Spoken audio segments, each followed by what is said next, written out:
Going there, you probably remember the day Idora Park caught fire. It was April 26, 1984. Glenn Stevens looks back at that day 30 years ago and how the fire got out of control. That April morning, the smoke was visible for miles around.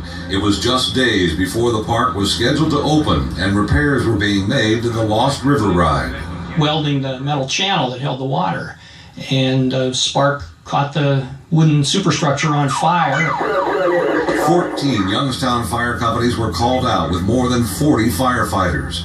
Retired Battalion Chief Martin Conti said the first pumper truck on the scene reported they almost had the fire contained. They almost had it, they knocked it down, the superstructure fire, and they ran out of water. They only carried like probably 400 gallons on their tank. Getting more water to the fire was delayed because the fire was in the middle of the park and there were no city fire hydrants on the park grounds. We had to relay water from two sides, from two public streets, a public hydrant. Conti says they had to run several thousand feet of hose from those hydrants to the pumpers, and that takes time. I'm guessing 15 minutes before we could get set up and start relaying water from the hydrants to the fire.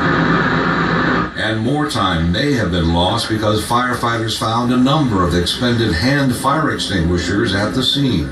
At some point in time, they try to put that fire out before they call the fire department. Also on the scene that day was Vindicator photographer Bob Yosei. People don't want to see this stuff. Said because of the structure's old wood and the wind, the flames spread quickly.